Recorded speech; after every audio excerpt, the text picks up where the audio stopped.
Magandang hapon mga kajak. Ito, mga kasama natin, mga mekaniko natin ay ito ang kanilang na find out sa BIOS, no. So sa BIOS na ito ay 2014 model at alam po natin pagka BIOS medyo familiar tayo sa mga solenoid niyan. Hindi lang po yung A at saka B or yung tinatawag na shift solenoid ng A at saka B. Minsan may code na D, ayan, D electrical, ayan, meron din tinatawag na circuit A or B, ang mga solenoid na yan. E electrical, ayan.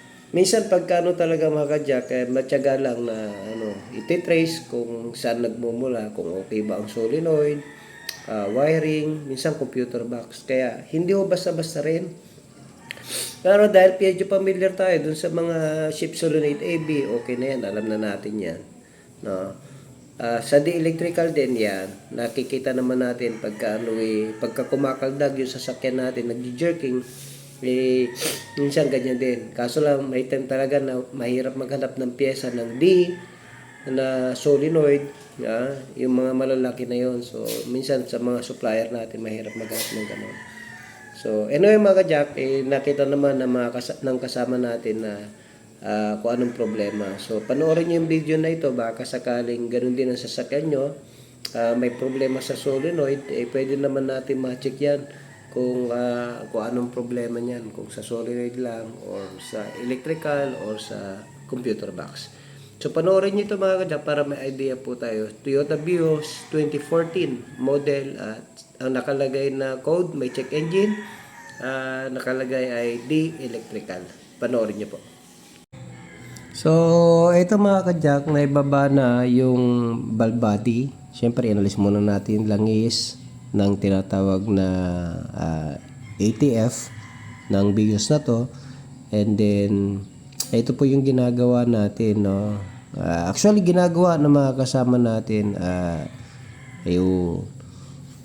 ayan, yung valve body niya, binaba na natin para ma-check po natin lahat, tapos malinisan na rin, no. Kukunin natin yung mga reading, ayan, binaba natin ng langis niya, yung kanyang ATF, tapos para malinis na rin natin maigi. So, ito, ang problema na ito, may jerking at may code na D electrical. So, ito yung yung kanyang filter, foam type, kailangan palitan pagka ganyan, no.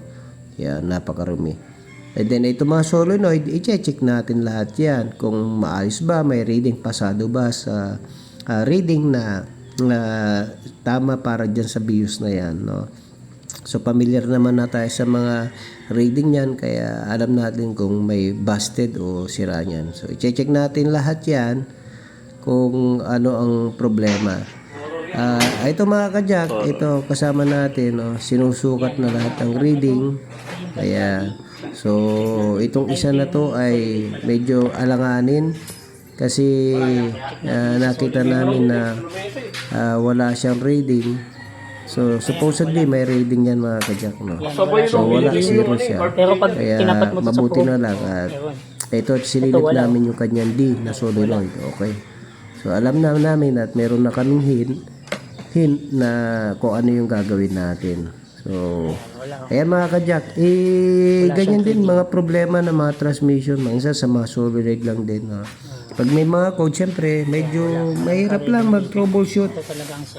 Kailangan mo talaga tiyaga, no? Ito mga kasama natin, matyaga ito na mag-troubleshoot. So, ito may dumating na tayo na bagong valve body kasi wala tayong mabilihan na solenoid. Minsan ganyan talaga sa mga pyesa-pyesa natin. Ayaw din naman nila magbenta ng pira-piraso dahil nga mas mahal yung benta nila pagka buo na.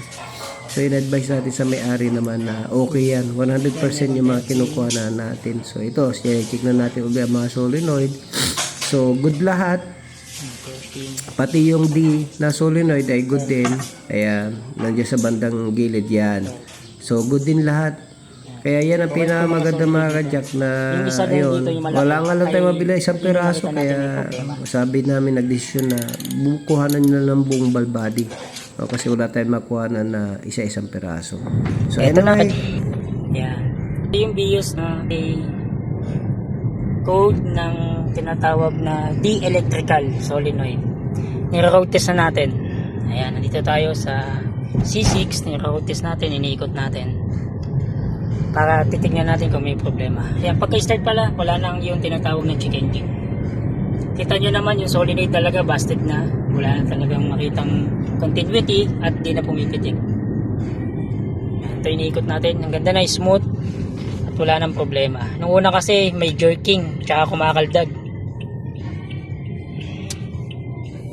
Ito, niro-road test na natin.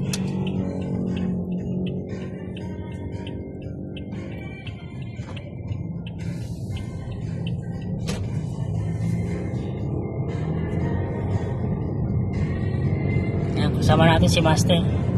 yeah.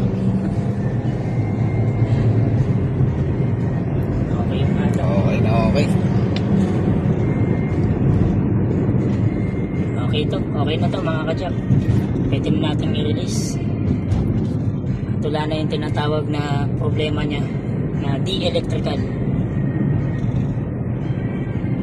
Okay mga kajak. Maraming salamat. O, ayan mga kajak, okay na yung sasakyan, no? At ayos na yung sasakyan, na solve yung problema dahil nagpalit lang tayo ng solenoid. So anyway, ganun nga lang yung siste, kumuha tayo ng surplus kasi wala tayong mabilan na isa-isang piraso nun. Medyo mahirap. Minsan pagka mga supplier din natin, ayaw nila magbenta na isang piraso lang. Gusto nila buo na. Siyempre, mas mahal ang benta nila pagka buo. Anyway mga kajak, ay yun na, solve na yung problema nung bills na yun. No? So hindi lahat mga kajak ha. May mga customer tayo na, sir, baka solenoid lang yan, ganito, ganito. Hindi lang po lahat. Pagka may mga ganyang code tayo sa ating sasakyan, i-check din natin, i-verify natin kung ano yung problema. Kung solenoid lang, electrical, or yung computer box. Kasi doon lang naman nagkakatalo dyan, no?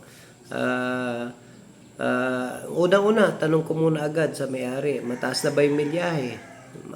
Kung mababa pa yung milyahe at hindi naman to naabuso yung sasakyan, hindi na natapunan ng fluid or ano man, hindi basta-basta bibigay ang transmission. Matibay naman ang mga transmission, na lalo-lalo yung mga conventional, no? Kaso lang, syempre, kahit na matibay sila, may mga bumibigay na parts ng transmission natin. Kasi meron din dyan sa loob, component niya, meron niyang mga molded piston, o-ring, solenoid, yan, valve body, etc. So, hindi ho basta-basta. Pero pagka nakita ko na namin na yun lang ang problema, sinasabi din namin sa may-ari na yun lang ang problema nun, sir, para wala na tayong paligoy-ligoy at itutumbukin na natin. At hindi naman ganun mapagastos sa may-ari, no? Hindi naman natin bababa ang transmission dahil nakita naman natin. So, anyway mga kajak, kung gano'n ang mga sasakyan nyo, may mga code na ganyan, solenoid, pwede po natin i-check mga kajak ha.